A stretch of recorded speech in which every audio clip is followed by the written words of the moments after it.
চারদিকের অপমান সহ্য করতে না পেরে ঘরের দরজা বন্ধ করে নিজেকে শেষ করে দিল বাবিল। কান্নায় ভেঙে পড়ল কমলিনী। বিস্তারিত জানতে চ্যানেলটিকে সাবস্ক্রাইব করে না টেনে দেখতে থাকুন। গল্পের শুরুতে আমরা দেখতে পারবো নিচে সকলেই মিলে আলাপ আলোচনা করছিল কৃষাণু এবং মিঠির বিয়ের ব্যাপারে। কৃষাণু মিঠিকে বলেই দিয়েছে, মিঠি, আমি তোমাকে বিয়ে করতে চাই, তুমি কি আমাকে বিয়ে করবে?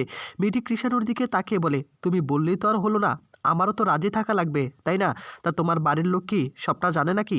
কৃষাণু তখন বলে, আমার বাড়ির লোক জানুক বা না জানুক, কিন্তু আমি কিন্তু তোমাকে ভালোবাসি, আমি তোমাকে পছন্দ করি, আর আমি সেটা সকলের সামনেই বলে দিলাম। সব কিছু জানার পরও আমি তোমাকেই বিয়ে করতে চাই। এদিকে মিঠি কোনোভাবেই এই বিয়েতে রাজি নয়। আর তখনই কৃষাণুকে নানা প্রশ্ন করতে থাকে যে আসলে কি তার বাড়ির লোক জানে কিনা। কৃষাণু তখন সকলের সামনে বলে ওঠে, আমি মিঠির ব্যাপারে আমার বাড়ির সঙ্গে কথা বলেছি, ওরা সবাই জানে মিঠি ভদ্র, নম্র, শিক্ষিত, বিদেশে যাওয়ার জন্য চেষ্টা করছে, এরকমটাই জানে সকলে। এদিকে কৃষাণুর মুখে একথা শোনার পর তখনই ঠাম্মি বলে ওঠে, না, আমরা এই কথা বলছি না তো, আমরা বলছি এখন যে কেলেঙ্কারিটা হয়ে গিয়েছে, মিঠির সঙ্গে যে একটা অনাকাঙ্ক্ষিত ঘটনা ঘটে গিয়েছে, এই কথা কি তুমি তোমার ফ্যামিলিকে বলেছো, তোমার বাবা মাকে বলেছো? ঠাম্মির মুখে কথা শোনার পর তখনই কমলিনী ভীষণই রাখতে শুরু করে দেয় ঠাম্মির ওপর। তখনই আবার কৃষাণু বলে, আচ্ছা আপনি এভাবে কেন কথা বলেন? হ্যাঁ, এভাবে কথা বলার মানেটা কি? কেলেঙ্কারি কিসের জন্য বলছেন আপনি? এটা একটা অ্যাক্সিডেন্ট। আমি আমার বাবা মাকে সবটাই জানিয়েছি মিঠির ব্যাপারে।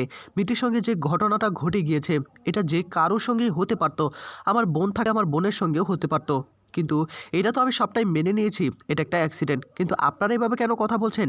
তখনই আবার কৃষাণুর দিকে তাকিয়ে নতুন বলে ওঠে, আমি যতই দেখছি ততই অবাক হয়ে যাচ্ছি কৃষাণু। কৃষাণু তখন নতুনের দিকে তাকিয়ে বলে, সবটাই তো আপনাদের থেকেই শিখেছি স্যার, আপনি তো আমার আইডল, আর আপনার পরিবারের সকলে খুব ভালো, নম্র, ভদ্র, সবটাই আমার বাবা মা জানে, আর আমি সবটাই তাদেরকে বলে দিয়েছি, কোথায় কি কখন কি হয়েছে সবটাই বলেছি। কেননা বিয়ের পর আমি চাই না কোনো অবাস্তব কোনো কথা উঠুক মিঠির নামে, আর আমি সেজন্য মিঠির নামে যত কথা আছে সবটাই জানিয়ে দিয়েছি। কমলিনী তখন কৃষাণুর দিকে তাকিয়ে বলে, আমি বলছিলাম কি, তোমার বাবা মার সঙ্গে যদি একবার মিঠির কথা বলে দিতে, না মানে এই বিষয়টা জানার পরও যদি তারা মেনে না নেয়, তখনই আবার কৃষাণু বলে, প্লিজ প্লিজ আন্টি, আপনি এভাবে কোনো কথা বলবেন না। আপনারা হয়তো বা ভাবছেন আমার পরিবারের লোক একটু অন্য টাইপের, কিন্তু না, আপনাদের পরিবারের লোক যেমন বিষয়টাকে স্বাভাবিকভাবে নিয়েছে, না, আমার পরিবারের লোকও এই বিষয়টাকে স্বাভাবিকভাবে নিয়েছে। জীবনটা আমার, আমি সুন্দর করে গুছাতে চাই, এই কথাটা আমি আপনাদেরকে বলে দিচ্ছি, আর আপনারা এই কথাটা বারবার তুলবেন না। আমি যেটা সিদ্ধান্ত নিয়েছি, এখন বাকি সিদ্ধান্তটা আপনারা নেবেন, আপনারা কি আসলেই বিয়ে দিতে চান কিনা। এদিকে তখনই আবার অয়নদীপ বলে, কৃষাণু, তোমাকে যতই দেখছি না আমি ততই মুগ্ধ হয়ে যাচ্ছি, তোমার মতো মানুষ হয় না। তখন বলে, প্লিজ এই কথাগুলো বলে না আমাকে লজ্জার মধ্যে ফেলবেন না, মিঠিকে আমি পছন্দ করি, আর আমি মিঠিকেই বিয়ে করব। এই কথাগুলো শোনার পর তখনই সকলেই ভীষণই খুশি হয়ে যায়। আর তখনই কৃষাণু বলে, আমি মিঠিকে পরিপূর্ণ সুস্থ করে একটা স্বাভাবিক জীবনের মধ্যে আমি তাকে নিয়ে আসবো। এখানে তো মিঠির কোনো দোষে আমি দেখতে পাচ্ছি না, ওই ওই ছেলেগুলোর দোষ, ওই গুন্ডাগুলোর দোষ, তাদের কি মা বোন বলতে কিছু নেই নাকি? তাদেরকে না ছাড়া যাবে না কোনোভাবে। এদিকে কৃষাণুর মুখে কথাগুলো শোনার পর তখনই অয়নদীপ কৃষাণুর দিকে তাকিয়ে বলে, তোমাকে যতই দেখছি আমি মুগ্ধ হয়ে যাচ্ছি কৃষাণু, তুমি আসলে মহান, তুমি যে কাজটা করলে, অন্য কোনো ছেলে হলে এই কাজটা করতো কি করতো না সেটা আমি জানি না। আরেকটা কথা, ওই গুন্ডাদেরকে আমি উচিত শিক্ষা দিবই, তা না হলে আমি আর ওকালতি করব না। আমি কথা দিলাম, সকলের মাঝে কথা দিলাম, মিঠিকে যারা এভাবে হেনস্থা করেছে, তার সম্মানহানি করেছে, তাদের কাউকে ছাড় দেওয়া হবে না। আমাকে শুধুমাত্র একটু সময় দাও, অলরেডি কাজ কিন্তু প্রসেসিংয়ের মধ্যেই আছে। এদিকে তখন আবার কৃষাণু সকলের মাঝে বলে ওঠে, আচ্ছা এই কথাটা তো আমি সকলকেই বললাম, কিন্তু বাবেলকে দেখতে পাচ্ছি না, বাবেল মনে হয় ঘরের ভেতর, আমি কি বাবেলকে গিয়ে একবার বলে আসবো নাকি? তার ব্যাপারটা আমি কিছুই বুঝতে পারলাম না। তখনই কমলিনী কৃষাণুর দিকে তাকিয়ে বলে, কি আর বলবো কৃষাণু বাবা, বলো তো, সবটাই তো তুমি জানো। মিঠিলের মতো একটা মানুষকে ঠকিয়েছে বাবেল। বাবেল যদি আমার ছেলে না হতো, না অন্য কারো ছেলে হতো, তাহলে আমি তাকে দেখে নিতাম, কিন্তু আমার ছেলে তো তাই কিছুই করতে পারছে না। কিন্তু মিঠিলকে এভাবে ঠকিয়ে দিবে, এটা আমি মেনে নিতে পারছি না। আমি তাকে এভাবে শিক্ষা দিয়েছি, বাবেল এভাবে মিঠিলকে ঠকাতে পারলো? মিঠিল আমার মেয়ের মতো, প্রতিদিন প্রতি রাত কত অন্যায় অত্যাচার থেকে আমাকে বাঁচিয়েছে। এই পরিবারটার সঙ্গে খুব ভালো একটা সম্পর্ক ছিল, কিন্তু সব কিছুই শেষ করে দিল। এদিকে তখন কৃষাণু বলে, হ্যাঁ আন্টি, আমি সেটাই ভাবছি, কি করে করতে পারলো? বাবিল আসলে না একটু ট্রমার মধ্যে চলে যাচ্ছে, তার সঙ্গে আমি একটু কথা বলতে চাই, তার সঙ্গে কথা বলে আমি যদি বিষয়টাকে একটু সলভ করতে পারতাম তাহলে ভালো হতো। মিঠি তখন বলে, না, তুমি এই বিষয়ে দাদার সঙ্গে কথা বলবে না। তখন কৃষাণু বলে, না, আমি এই বিষয়ে এখন কোনো কথা বলবো না, কিন্তু তোমার আমার বিয়ের ব্যাপারে একটু তো কথা বলতেই পারি, সেটাই আর কি। আস্তে আস্তে আমি সবটাই বলে নিব। এদিকে তখনই কৃষাণুর মুখে এই কথা শুনে তখনই মিঠি চুপ করে বসে থাকে। তখনই আবার কৃষাণু বলে, আমি বলছিলাম কি আন্টি, আমি একবার যাই, ওপরে গিয়ে একবার কথা বলে আসি, যদি কিছু একটা করা যায়। তবে হ্যাঁ, মিডিল কিন্তু মেয়েটি খুব ভদ্র নম্র, আমি যেটা দেখতে পেলাম এই পরিবারের সঙ্গেই তো থাকে, সেটা আমি খুব ভালো করেই বুঝতে পারছি। তখনই কৃষাণু তাদের কাছ থেকে একটু সময় নিয়ে ওপরে চলে যায়। তখনই আবার নতুন বলে, দেখলে তো কৃষাণু ছেলেটা কেমন, সকলকে কিভাবে সামলে রাখতে শুরু করে দিয়েছে, সকলকে আগলে রাখতে শুরু করে দিয়েছে। আমরা যে এত বড় একটা সিচুয়েশন থেকে উঠে আসতে পেরেছি শুধুমাত্র কৃষাণুর জন্যই। কৃষাণু মিঠিকে বিয়ে করতে যাচ্ছে, এখানে আমাদের কিন্তু আর আপত্তি করার কোনো কারণ নেই। কমলিনী তুমি দেখতে পেলে তো? কমলিনী বলে, আমার মেয়েটার জীবনটাই কতটাই সুন্দর, মনে হয় কোনোদিন আমি একটা পুণ্যের কাজ করেছি। কৃষাণুর মতো একটা ছেলে আমার মেয়েকে বিয়ে করতে রাজি হয়ে গিয়েছে, এটাই না। তবে বাবিলের কথাটা চিন্তা করে আমার খুব খারাপ লাগছে। বাবিলকে কত আদর করে আমি তাকে মানুষ করেছিলাম, কিন্তু মিঠিলকে সে এভাবে কষ্ট দিল। ঠাম্মি তখন এবার বলে ওঠে, আমি একটা কথা বলছি শোনো, ওই মিঠিল মেয়েটা না একটু চেটাং চেটাং কথা বলে, আমার না একদম দেখতে ভালো লাগে না, সব বিষয়ে নাক গলায়। এই কথাগুলো শোনার পর তখনই বুবলাই রেগে গিয়ে বলে, ঠাম্মি তুমি এই কথাগুলো বলতে পারলে? হ্যাঁ, তুমি কি করে বলতে পারলে মিঠিল একটু চেটাং চেটাং কথা বলে? হ্যাঁ, মিঠিল যে কথাগুলো বলে না, এটি সত্যির পক্ষে কথা বলে। কেন? মিঠিল যে আমার বউ বর্ষার বিরুদ্ধে এতগুলো কথা বলেছে, কই আমি তো তাকে কোনো দিন অসম্মান করিনি, বা তার ওপর আমার কোনো অভিমান রাগ কোনো কিছুই হয়নি। এখন আমি সেটা বুঝতে পারছি, মিঠিল যে প্রতিবাদগুলো করেছে না, একদম ঠিক জায়গায় করেছে। মিঠিল সঠিক প্রতিবাদ করেছে। মিঠিল যদি প্রতিবাদ না করতো, আমার মাকে আরও কষ্ট পেতে হতো, আমার মাকে বর্ষা আরও শেষ করে দিত জ্বালিয়ে পুড়িয়ে। আমার মায়ের পাশে সে দাঁড়িয়েছে, এখন সেটা আমি হাড়ে হাড়ে বুঝতে পারি। কিন্তু ঠাম্মি তুমি এমন কোনো কথা বলবে না যেটার জন্য আমি রেগে যাই। আমি অন্তত বুঝি মিঠিলের সঙ্গে যে কাজটা হয়েছে, বাবেল যে কাজটা করছে না, খুব অন্য একটা কাজ করে ফেলেছে। বাবেলের এটা একদম উচিত হয়নি। বাবেলের জন্য এতদিন মিঠিল বসেছিল, তার বাবা মা সকলের ঊর্ধ্বে গিয়ে বাবেলকে বিয়ে করার সিদ্ধান্ত নিয়েছিল। অন্যদিকে কিছুক্ষণ পরে ঘরের ভিতর প্রবেশ করে কৃষাণু এসেই দেখতে পায় যে বাবেল পুরো নিস্তেজ হয়ে পড়ে রয়েছে, সে নিজেকে শেষ করে দিয়েছে।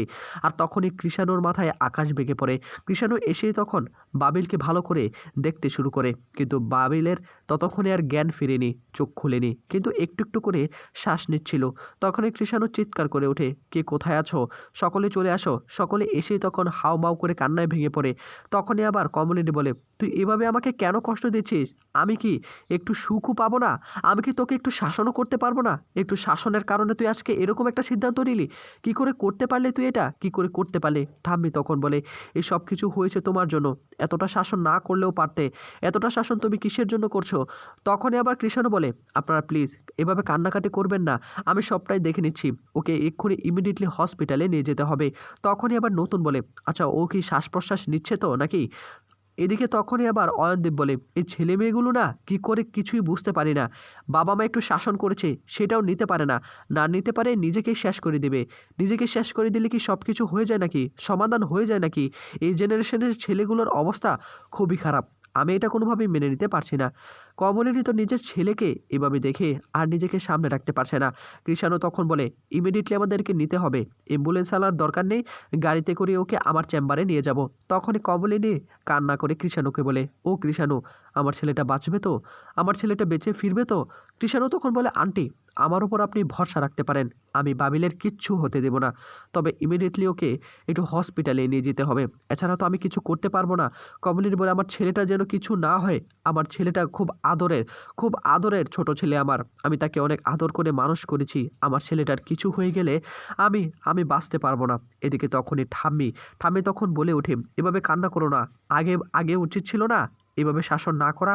বাবেল যে কাজটা করে ফেলেছে তার জন্য তো অনেক অপমান করেছি আমরা। এদিকে তখনই আবার কুর্চি বলে ওঠে, মা তুমি কি চুপ থাকবে না নাকি? তুমি কথাগুলো এখন কেন বলছো?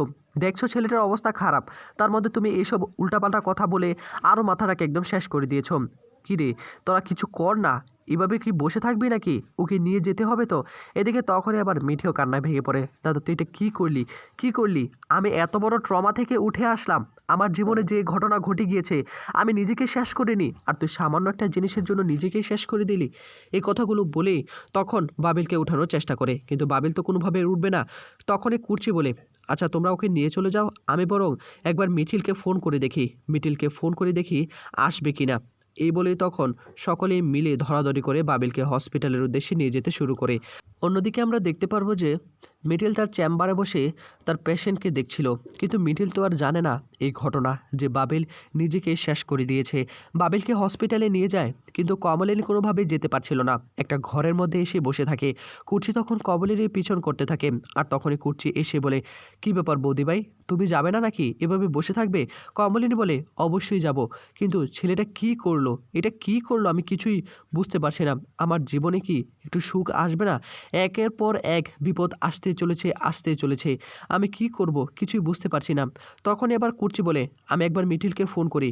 তখনই কমলিনী বলে, আমি জানি না মিঠিল এই অবস্থার মধ্যে আসবে কিনা। কুর্চি তখন কোনো কিছু না ভেবে তখন মিঠিলকে ফোন করতে শুরু করে, কিন্তু মিঠিল তো এখন চেম্বারে, তাই ফোনটা একটু ধরতে ধীরে উঠছিল।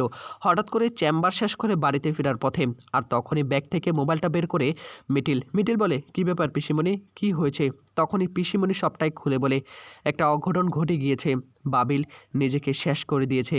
বাবিলকে নিয়ে হসপিটালে সকলে চলে গিয়েছে, তুই কি একবার আসবি নাকি মিঠিল? মিঠিল তখন এই কথা শুনে তার মাথায় আকাশ ভেঙে পড়ে। মিঠিল তখন বলে, কি বলছো কি পিসিমণি, কি করে হলো? অবশ্যই আমি আসবো না কেন? দেখো, বাবিলের সঙ্গে আমার যত যাই হয়ে যাক না কেন, বাবিল আমার বন্ধু, সেই সুবাদে আমি অবশ্যই আসতে পারি। আমি এক্ষুনি আসছি, তোমরা ইমিডিয়েটলি ওকে হসপিটালে নিয়ে যাও। কোথা থেকে কি হলো আমি সবটা এসেই জানবো। এদিকে কুর্চি মিঠিলকে একটা প্রশ্ন করে, আচ্ছা মিঠিল, সব কিছু কি তুই জোড়া লাগাতে পারবি না? তুই তো একমাত্র ব্যক্তি, তুই চাইলেই তো সম্পর্কটাকে আবার জোড়া লাগাতে পারবি, এতটুকু কথা কি তুই রাখবি না? তখনই মিঠিল বলে, পিসিমণি, এই কথাগুলো এখন বলার মানেটা কি? এখন বলার প্রয়োজন কেন বোধ করছো? আমি তো তোমাদেরকে বলেছি এ বিষয়ে আমি আর কোনো কথাই বলতে চাই না।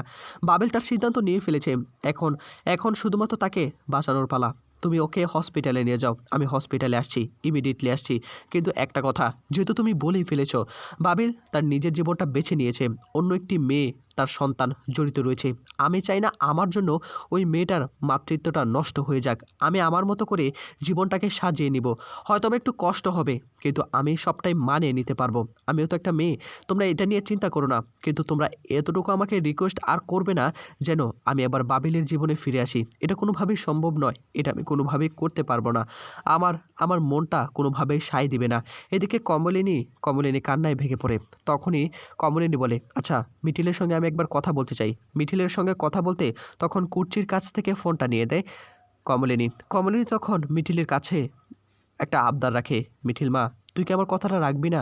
সব কিছু ভুলে গিয়ে কি নতুন করে সবটা শুরু করা যায় না?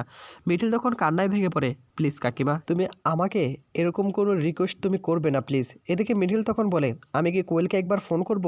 কোয়েলের এই মুহূর্তে বাবিলের পাশে থাকা অত্যন্ত জরুরি। তখনই কমলিনী বলে, না না, কোয়েলকে কোনোভাবেই ফোন করার দরকার নেই, ও এসেই বা কী করবে, ও আসার কোনো দরকার নেই, তুই বরং একটু তাড়াতাড়ি চলে আয়। মিঠিল তখন বলে, দেখো কাকিমা, আমার আসার থেকে কোয়েলের আসা অত্যন্ত জরুরি। কোয়েলের সঙ্গে বাবিলের একটা সম্পর্ক রয়েছে, সন্তান রয়েছে, তার পেটের মাতৃত্বের একটা স্নেহ রয়েছে। আমি বলছিলাম কি, আমি একবার ফোন করেই দেখি। এ বলেই তখন মিঠিল ফোনটা রেখে দেয়।